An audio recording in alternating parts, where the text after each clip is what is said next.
A+ട്യൂബിലേക്ക് സ്വാഗതം. നമ്മുടെ നാട്ടിൽ ഡയബറ്റിക്സ് അഥവാ പ്രമേഹ രോഗം വൻതോതിൽ വർദ്ധിക്കുന്നതായി അടുത്ത കാലത്തുള്ള റിപ്പോർട്ടുകൾ വ്യക്തമാക്കുന്നു.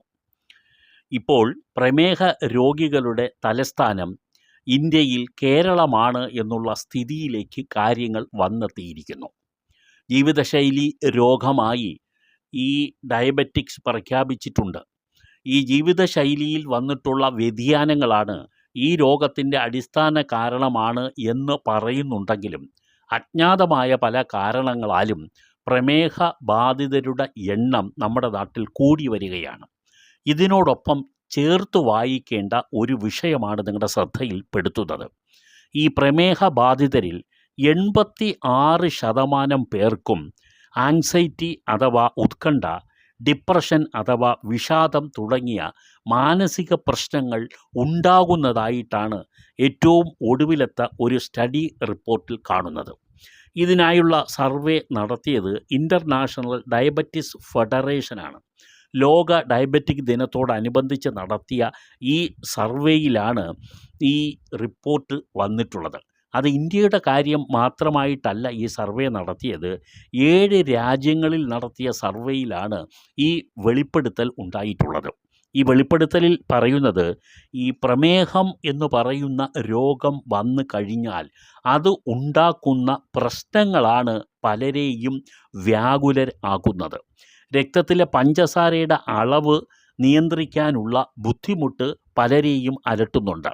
അതുമാത്രമല്ല, ഇതിന് വേണ്ടി വരുന്ന ചികിത്സ, മരുന്നുകൾ എന്നിവയൊക്കെ കൃത്യമായും ഫോളോ ചെയ്യുന്നതിലും പലർക്കും കഴിയാതെ വരുന്നു. ഇതെല്ലാം ഉണ്ടാകുന്നതോടൊപ്പം തന്നെ പ്രമേഹം നിയന്ത്രണത്തിനപ്പുറത്തേക്ക് കടക്കുകയും ചെയ്യുന്നു. നല്ല ഭക്ഷണം കഴിക്കാൻ കഴിയുന്നില്ല. അതുപോലെ ഈ സാധാരണ നിലയിൽ അനുവർത്തിച്ചു പോരുന്ന പല കാര്യങ്ങളും ഡെയിലി റൊട്ടീൻ്റെ ഭാഗമായി ചെയ്യാൻ കഴിയുന്നില്ല. മരുന്നുകളുടെ പലപ്പോഴും ഉണ്ടാകുന്ന സൈഡ് എഫക്റ്റുകൾ ഇതെല്ലാം തന്നെ പല ആളുകളെയും വൈഷമ്യത്തിലേക്ക് എത്തിക്കുന്നുണ്ട്. അതിനോടൊപ്പമാണ് ഇപ്പോൾ നേരത്തെ സൂചിപ്പിച്ച ഡിപ്രഷനും ആങ്സൈറ്റിയും തുടങ്ങിയ രോഗങ്ങളുടെ വരവും. ഇതെല്ലാം കൊണ്ട് തന്നെ പലപ്പോഴും 73% ഈ സ്റ്റഡിയിൽ പറയുന്ന അനുസരിച്ച് 73% പേരോളം ചികിത്സ തന്നെ മുടക്കി ജീവിതം മുന്നോട്ട് കൊണ്ടുപോവുകയാണെന്നുള്ളതാണ്.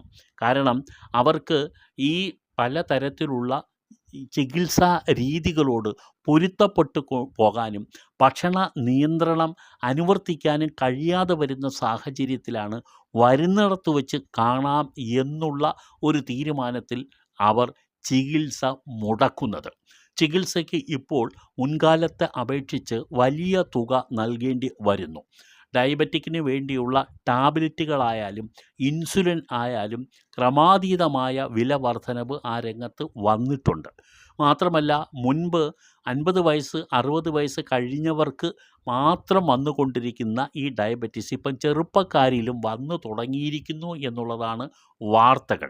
അതെല്ലാം തന്നെ നമ്മുടെ നാട്ടിലെ ഈ ഭക്ഷ്യ ഉപയോഗത്തിൻ്റെ കാര്യത്തിൽ, ഭക്ഷ്യക്രമത്തിൻ്റെ കാര്യത്തിൽ വന്നിട്ടുള്ള അശ്രദ്ധ, വീഴ്ച എന്നിവ തന്നെയാണ്. ജീവിത ശൈലി രോഗങ്ങൾ പലപ്പോഴും ഉണ്ടാകുന്നതിൽ ഭക്ഷണത്തിൻ്റെ കാര്യം വലിയ ഒരു അളവ് വരെ സ്വാധീനിക്കാറുണ്ട്. അത് പല ആളുകൾക്കും നിയന്ത്രണത്തിൽ കൊണ്ടുവരാൻ കഴിയുന്നുമില്ല. ഭക്ഷണത്തിന് വേണ്ടിയുള്ള പല നിർദ്ദേശങ്ങളും ഈ ആരോഗ്യ വകുപ്പ് നൽകുന്നുണ്ടെങ്കിലും, ബന്ധപ്പെട്ട ഡോക്ടർമാർ നൽകുന്നുണ്ടെങ്കിലും അത് ഫോളോ ചെയ്യാൻ പലരും മടി കാണിക്കുന്നു. ഭക്ഷണം നിയന്ത്രിക്കാൻ പലർക്കും കഴിയാതെ വരുന്നു. എന്നിവയൊക്കെ തന്നെ ഈ പ്രമേഹത്തിൻ്റെ വർധനവിന് കാരണമായി വരുന്നു. അതിനോടൊപ്പം പുതിയ മാനസിക പ്രശ്നങ്ങൾ കൂടി വരുന്നതോടുകൂടി ശ്രദ്ധിക്കുക, നമ്മുടെ നാട്ടിലെ ആരോഗ്യരംഗം വലിയൊരു വെല്ലുവിളി നേരിടുകയാണ്. വ്യക്തികളുടെ മാനസിക ഉല്ലാസം, സന്തോഷം ഒക്കെ തന്നെ പലവിധ രോഗങ്ങളാൽ പീഡിപ്പിക്കപ്പെടുകയാണ്. എന്തായാലും ലോക പ്രമേഹ ദിനത്തിൻ്റെ ഭാഗമായി നിങ്ങളോട് പറയാനുള്ളത്, ഒരിക്കലും ചികിത്സ മുടക്കരുതേ എന്നുള്ളതാണ്. ഭക്ഷണത്തിൻ്റെ നിയന്ത്രണം ഒരളവ് വരെ നിങ്ങൾ ചെലുത്തുകയും അതുപോലെ കൃത്യമായ ഇടവേളകളിൽ മരുന്ന് കഴിക്കുകയും ചെയ്യാതെ വരികയാണെങ്കിൽ ഈ ഡയബറ്റിക് വലിയൊരു ക്രോണിക് സ്റ്റേജിലേക്ക് എത്തും എന്നുള്ളതും എല്ലാവർക്കും അറിയാമെങ്കിലും ബോധപൂർവം ചിലർ മറന്നു പോകുന്നു. അത്തരക്കാരോട് പറയാനുള്ളത് ഇതാണ്: നിങ്ങൾ പ്രമേഹത്തെ ഒരു ചെറിയ കാര്യമായി കാണരുത്. അത് നമ്മളെ പല രോഗങ്ങളിലേക്കും നയിക്കുന്ന ഒരു രോഗമാണ്. ഒരു രോഗം ആ രോഗം വഴി മറ്റ് രോഗങ്ങളിലേക്ക് പോകുന്ന സ്ഥിതി നൽകുന്ന ഒരു രോഗമാണ് പ്രമേഹം. ഇത് രോഗമാണോ എന്ന് ചോദിച്ചാൽ രോഗമല്ല എന്ന് വൈദ്യശാസ്ത്രം പറയുന്നു. പക്ഷേ നമ്മുടെ നാട്ടിൽ അത് രോഗമായി തന്നെ കണ്ട് ചികിത്സിക്കുന്നവരാണ് ഏറെയും. മുടങ്ങാതെ ചികിത്സ നടത്തുക. ഈ മാനസികമായ പ്രശ്നങ്ങളിലേക്ക് പോയി വീഴാതിരിക്കുവാൻ വേണ്ടി നിങ്ങൾ മെഡിറ്റേഷൻ ഉൾപ്പെടെയുള്ള കാര്യങ്ങൾ പരിശീലിക്കുന്നതും ഉചിതമായിരിക്കും എന്ന് ഓർമ്മിപ്പിക്കുന്നു.